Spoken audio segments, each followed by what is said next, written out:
Nah, di sini terbentuk fair value gap, teman-teman. Jadi, breaker block sama fair value gap, unicorn entry. Nah, di sini probabilitasnya lumayan besar. Kalau di ICT bilang sampai dengan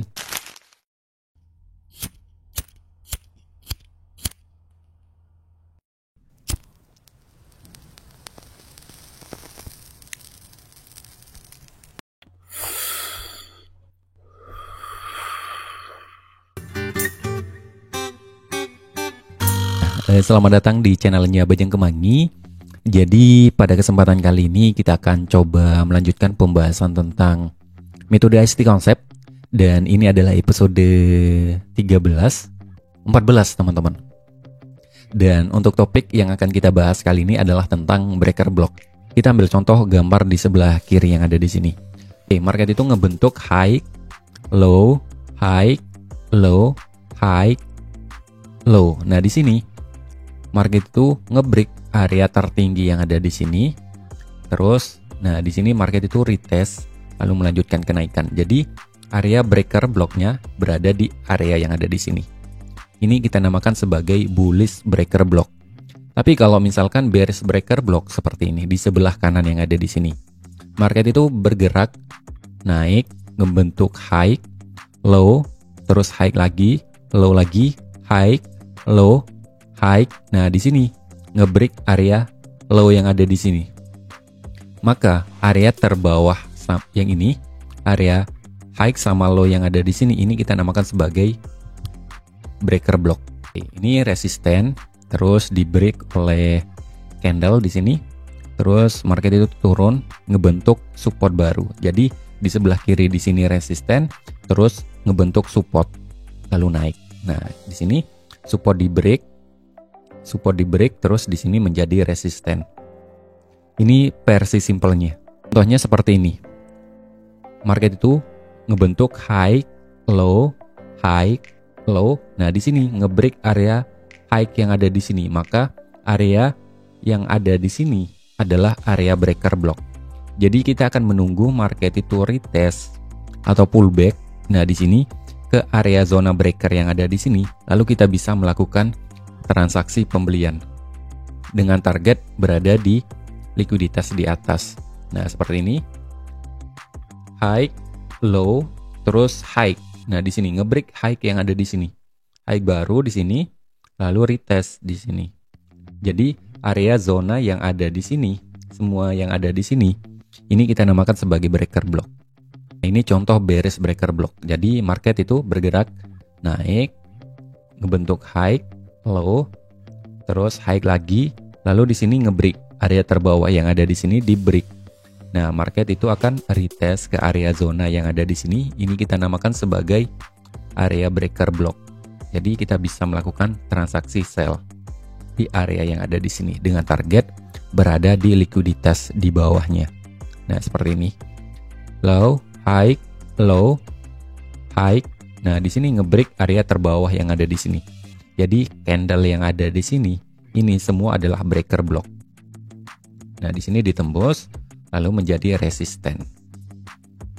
Lalu kita bisa melakukan transaksi sell di sini dengan XL bisa sampai area swing high ataupun di atas zona breaker block.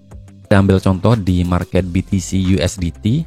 Teman-teman bisa lihat marketnya itu lagi downtrend, ngebentuk high, low, high, low, high, low, high, terus low. Oke, ngebentuk high baru, terus di sini market itu turun.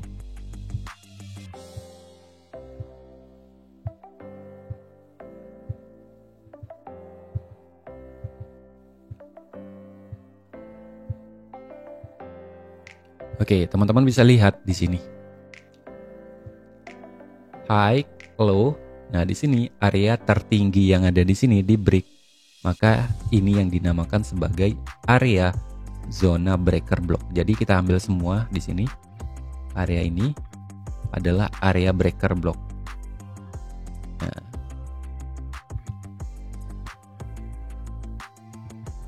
Oke. Nah, di sini teman-teman bisa lihat market itu sudah berada di area zona yang ada di sini.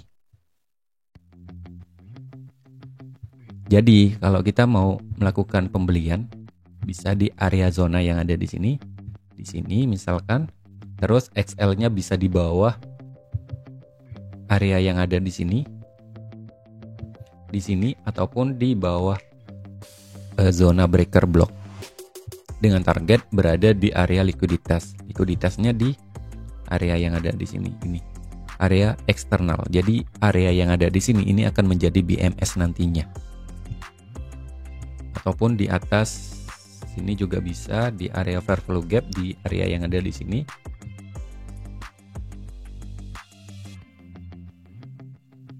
Ini kita bisa tandai sebagai zona untuk TP kita di area yang ada di sini. Target maksimal di sini, target pertama di area ini.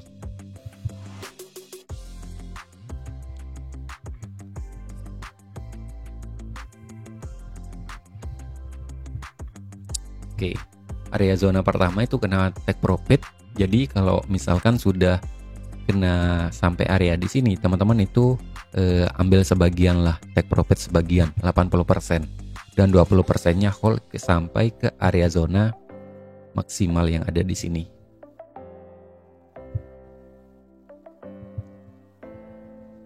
Nah, di sini teman-teman bisa lihat market itu sudah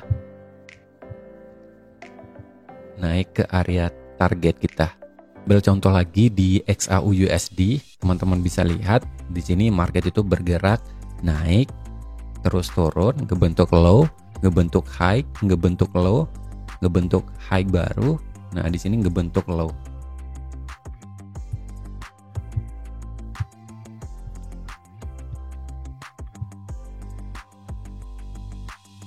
Oke, di sini teman-teman bisa lihat market itu bergerak naik, turun, terus naik. Nah, di sini area low yang ada di sini di break, maka area di sini ini kita namakan sebagai area breaker block. Jadi ini kita namakan sebagai bearish breaker block.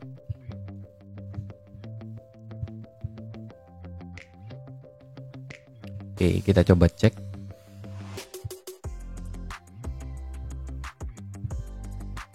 Oke, di sini posisi penjualan berada di area yang ada di sini.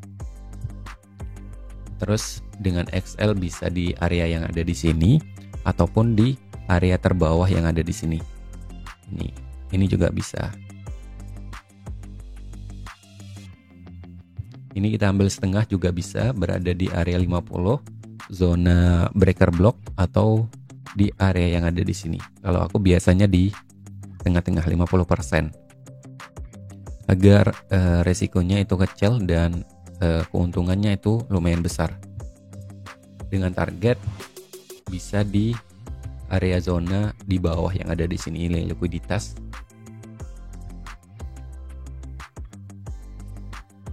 Di bawah yang ada di sini. Oke, di sini teman-teman bisa lihat market itu setelah ngebreak area yang ada di sini. Ini kita ekspektasi akan terjadi kenaikan sampai area breaker block, ternyata nggak sampai, teman-teman langsung turun, ada volume yang lumayan besar bergerak ke bawah, berarti kita akan tunggu.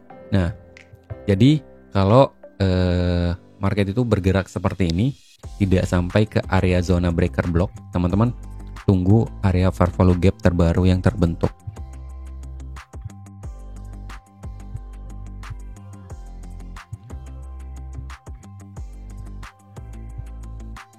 Oke, di sini teman-teman bisa lihat ada fair value gap di area yang ada di sini.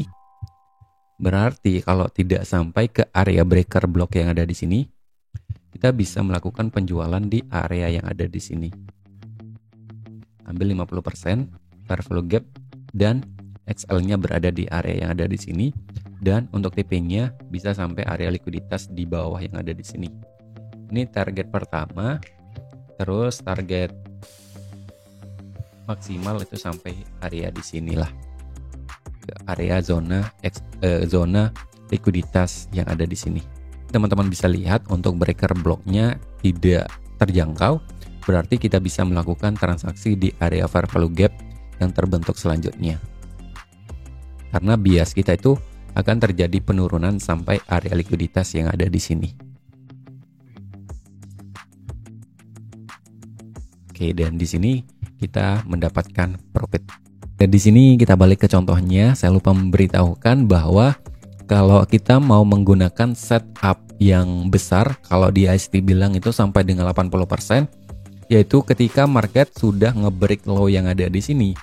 Nah, di sini kan low, high, low, high. Nah, di sini nge-break area terbawah yang ada di sini. Ini kan breaker block. Area yang ada di sini di breaker block.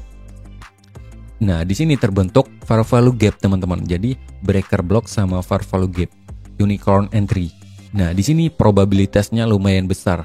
Kalau di ICT bilang sampai dengan 80%, teman-teman. Jadi, kalau teman-teman sudah menemukan setup seperti ini, jangan ragu untuk melakukan transaksi lah di area yang ada di sini. Jadi, setelah ngebreak area high yang ada di sini, usahakan ada fair value gap yang terbentuk. Jadi, setelah ngebentuk fair value gap, kita bisa melakukan transaksi pembelian di sini di area fair value gap sama area breaker block. Jadi ini yang dinamakan sebagai unicorn entry. Nah, untuk XL-nya bisa berada di area terbawah yang ada di sini.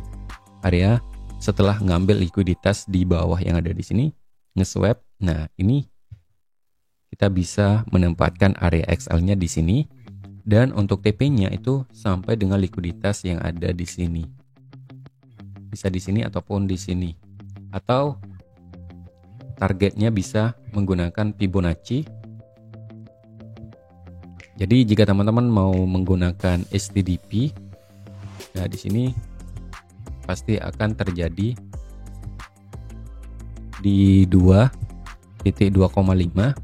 Di sini pasti akan terjadi retracement di area zona yang ada di sini. Biasanya di minus 2 sama minus 2,5 yang ada di sini, biasanya market itu akan terjadi retracement. Jadi ketika market itu naik menyentuh area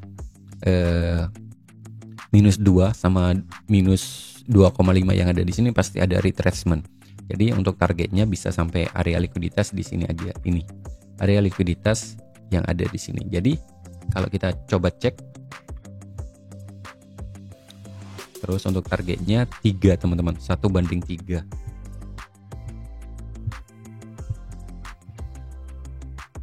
Oke, nah kalau sudah nyentuh area minus 2,5 itu biasanya market itu akan retracement. Oke, mungkin segitu dulu untuk video kali ini. Semoga bermanfaat buat teman-teman semuanya yang tonton video ini sampai habis. Sampai jumpa di lain waktu.